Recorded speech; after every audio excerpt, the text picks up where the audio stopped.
शिव महापुराण की कथा यहां तक कहती है, मंदिर में जल चढ़ाने जाओ तो अपने घर से जल लेकर जाओ। मंदिर में तो बाल्टी भरकर रखा रहता है, लोटा भी रखा रहता है, कलश भी रखा रहता है। मंदिर का पानी भरकर, मंदिर की बाल्टी में से जल भरकर शंकर भगवान को नहलाना सरल है। अपने घर से जल लेकर जब जाओगे तो घर का वास्तु दोष, घर का पितृ दोष और घर का काल सर्प दोष तीनों उस लोटे के माध्यम से जाएगा और शिव को समर्पित हो जाएगा।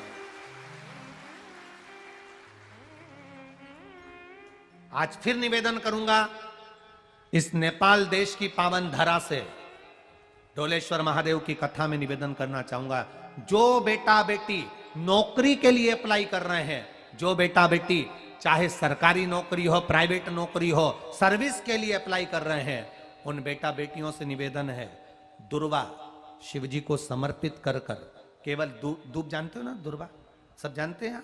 दुबा जो माला पिनाई थी उसमें बहुत सारी लगी थी, पढ़ी है, बताना जरा।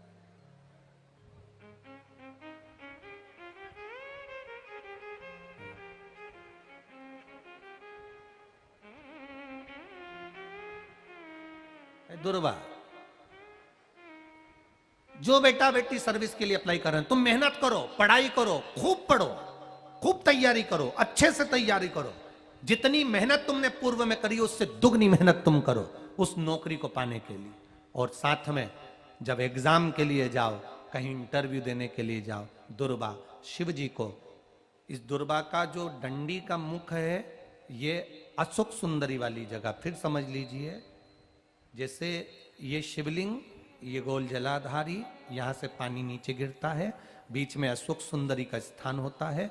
तो ये जो दुर्वा हम चढ़ाएंगे तो इसका डंडी का मुख शिवलिंग के ऊपर चढ़ाएंगे तो ये शिवलिंग पर डंडी की जो भाग है वो अशोक सुंदरी की ओर हो गया और ये भाग इस ओर हो गया।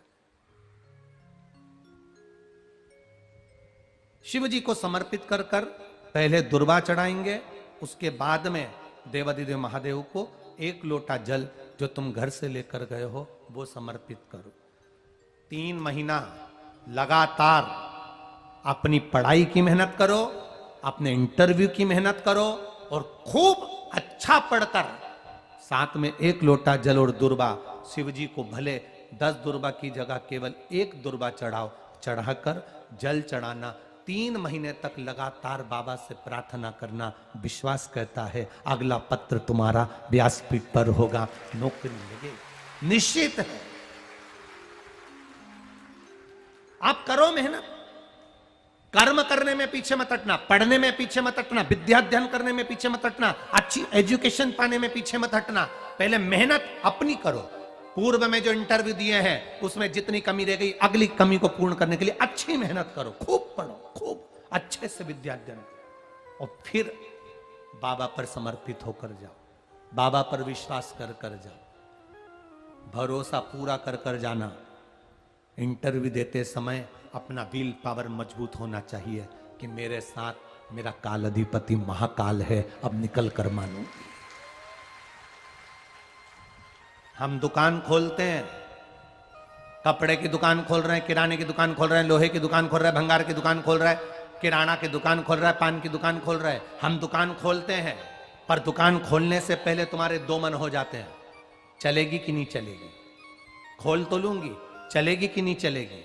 जिस दिन तुम दुकान खोलो 1 महीने पहले, 2 महीने पहले, 3 महीने पहले बाबा को दुर्वा चढ़ाकर, 1 लोटा जल चढ़ाकर नियम बनाकर जाना, 3 महीने बाद मैं दुकान खोल रही हूं, 2 महीने बाद मैं दुकान खोल रही हूं और मेरा विश्वास कहता है दुकान चलेगी। जिस दिन तुमने विचार कर लिया कि दुकान चलेगी कि नहीं चलेगी तो वो नहीं चलेगी। जिस दिन तुमने विचार कर लिया कि दुकान खोल रही हूं, मेहनत करूंगी, दिल से करूंगी, भले मेरे पास ज्यादा माल नहीं है, जितना माल खरीद के लाऊंगी उतना बेच कर बताऊंगी क्योंकि मेरे साथ काल अधिपति महाकाल है, तो वो चलेगी। विश्वास दृढ़ करो, भरोसा पक्का करो। जिस दिन तुम्हारा विश्वास दृढ़ हो गया उस दिन तुम विजय हो गए, उस दिन तुम आनंदता में हो गए। बच्चों का विल पावर कमजोर हो रहा है, दोस्त कह देते हैं सीए की पढ़ाई बहुत कठिन है, इंजीनियरिंग की पढ़ाई बहुत कठिन है, डॉक्टर की पढ़ाई बहुत कठिन है।